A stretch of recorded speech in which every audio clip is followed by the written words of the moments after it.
Shalom Aleichem, my dear brothers and sisters. I was asked to do a video on like the Jewish way of divorce and what exactly it is. So this is what I want to make this video about. According to the Jewish law, and it actually comes from the Torah, straight from the Torah, is that when a Jew divorces his wife, he has to give her what's called a get. In Hebrew, it's called get. Get is like a divorce document where he signs it with witnesses and grants the woman her divorce. Now, why would a husband divorce his wife? So, it could be many reasons. For whatever reason, they don't get along together. Could be one reason. Even though the rabbis sometimes try to work it out by counseling the couple, but sometimes I guess there's just no other choice. The couple, don't match and they divorce each other. That's one could be reason. Another could be reason that a husband divorces is actually he's forced to divorce. For example, if God forbid, let's say a woman cheated on her husband, then according to the Torah, even if the husband forgives her and even if she repents, sincerely, with all that, still the Torah forbids him to ever be married, to stay married to this woman. I mean, he has to, he gets divorced from her. And it doesn't matter whether they forgive each other or whether they will still want to stay together. If that ever happens, God forbid, then they are forced actually to get divorced. Other reasons could be, I guess, whatever. In Judaism, I know that in some religions divorce is forbidden. Now in Judaism that's not the case. In Judaism sometimes divorce is necessary, as sad as it is, but that's the reality. So anyway, before the way the husband would divorce his wife is that he would grant her a get. And now she's actually, if they are really divorcing them, it's in her interest also to get a get. Why? Because without a get, she cannot get remarried to someone else. Because without a get, she's still considered to be married to that same man. And therefore, she's not able to get married to someone else. That's why it's in her interest also to get a get if they are not living together anymore.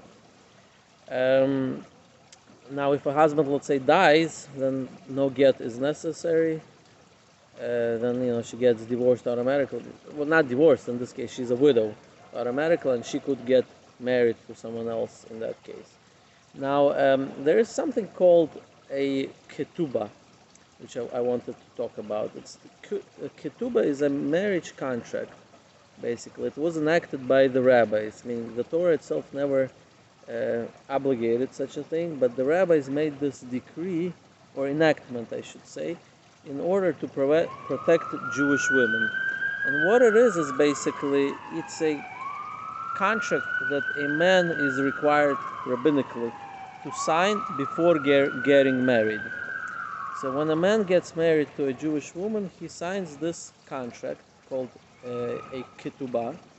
And in the contract, it specifies his obligations to his wife, and also it specifies an amount of money that he's going to pay her if they ever get divorced.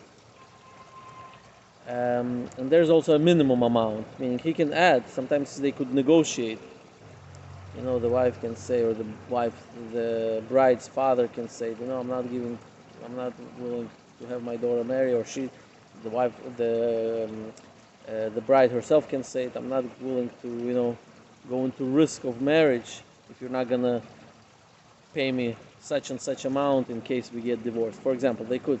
But let's say she doesn't mind and she's like flexible in that case, then there's the minimum amount that the rabbis required for the man to put on that contract. And what it is basically they get married, and if God forbid they ever get divorced, then he actually is obligated to pay her this amount that he promised in the Ketubah. And the reason this is a protection for the Jewish women is because remember, first of all, back then life was a little bit different, where Jewish women were more dependent on their husbands, for work, financially, and all that, and therefore, if they ever get divorced, now she's left all alone, and she needs some money to be able to support herself. So that's why the rabbis made this enactment that requires a man to actually sign a Ketuba before getting married. Now, what happens if, let's say, they get divorced, really, or they don't live together, but the husband refuses to grant her a get, which is the letter of divorce, right? So now, in the truth of the matter is that the court cannot grant the divorce for him. So it's really all depends on him. They can, but however, what they could do is they could force him to sign the divorce document. So theoretically, they could start beating him. The Jewish court could start beating the husband if they, let's say, legitimately believe that he should be divorcing. If it's not a real divorce, it's something else, then they can talk to the woman. But let's say in reality the court knows that they are not living together, and he's really he just doesn't want to give her divorce in order that just to make problems for her so that she cannot get remarried, for example. So in such cases, the court can actually force the husband. They can actually beat the husband, whip him until he grants the divorce document. Now, in Israel nowadays, the whipping part is not really practiced, as far as I know, unless maybe under the table, like illegally. Because remember, Israel is not a religious country. However, the state of Israel did grant certain power to the religious divorce courts, and therefore, even nowadays in Israel, what the Jewish religious court could do is actually send the person to jail, the husband to jail, until he grants the divorce document to his wife. They can block his, exit from the country, for example. He could get stuck in Israel unless I actually know someone that it happened to went to Israel, but since he didn't give divorce to the wife, the court decided that he was supposed to give the divorce, but he didn't. He actually got stuck, and in the airport they wouldn't let him out.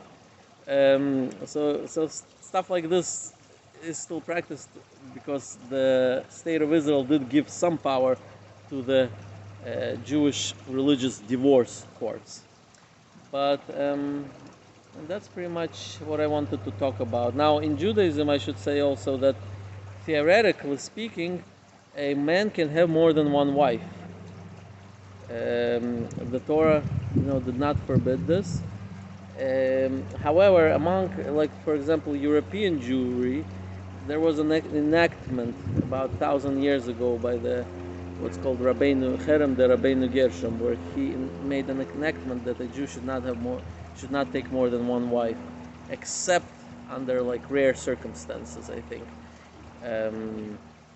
Maybe if the first wife is very sick and he needs to support her, then he can grant. He can take another wife and still be married to the first one, so that he would support her. I think I could be wrong, but I think there are some like rare exceptions. Now this is for the European Jews. For the non-European Jews, like the Sephardic Jews from the Middle Eastern countries, this enactment was not really did not really apply, and therefore theoretically the Sephardic Jews can still get more than one wife, as far as I'm aware, but practically speaking, it's not really practiced. Maybe very, very rarely, somebody who still lives, let's say, in Morocco, in Yemen, in those countries. But in Israel, again, Israel is not a religious country, so in Israel, really, I think, if I'm not mistaken, I think it's against the law to have more than one wife, unless I think a person came with more than one wife to Israel, immigrated that way. Then I think they allow him maybe to keep the multiple wives. And I think pretty much in most countries where the majority of the Jews live today, let's say the United States, in any of the European countries. I assume it's all forbidden in all these countries. But really, from the Torah perspective, there's not no prohibition, and and we see in the Torah Abraham himself had more than one wife. Yaakov had more than one wife. So therefore, it's according to the Torah, there's nothing morally wrong against it. Now, I should say that even though it's allowed by the Torah, there are sources, Jewish sources, that do not recommend, multiplying wives. Um, I'm not sure exactly why. Maybe there's going to be strivery between the wives or something. There are certain things that the Torah allows, for example, but not necessarily the Torah recommends one to do. So therefore, one has to keep that in mind. For example, the Torah never forbid eating fatty foods, right? Or unhealthy foods. But on the other hand, it's obviously not recommended, because there are other Torah commandments that could potentially get violated. For example, there is a commandment not to do suicide, right? So if eating unhealthy or not taking care of your body could be bringing one closer to basically dying earlier, so maybe one could argue that this is kind of, even though the Torah didn't forbid it, but there is since other commandments will be violated, therefore the Torah did not recommend it. That's my thinking. I could be wrong, but so same thing I think in commandments like this. Sometimes certain commandments the Torah didn't forbid, but doesn't mean it's necessarily recommended thing to do. Maybe for some people it is, I don't know, to have more than one wife. Depends on the circumstances. Depends how well off he is financially. But for some cases, it could be still not a good idea to do, even though maybe it's not forbidden. So, I guess that's pretty much what I wanted to talk about. Thank you for watching, and have a good week, my dear brothers and sisters.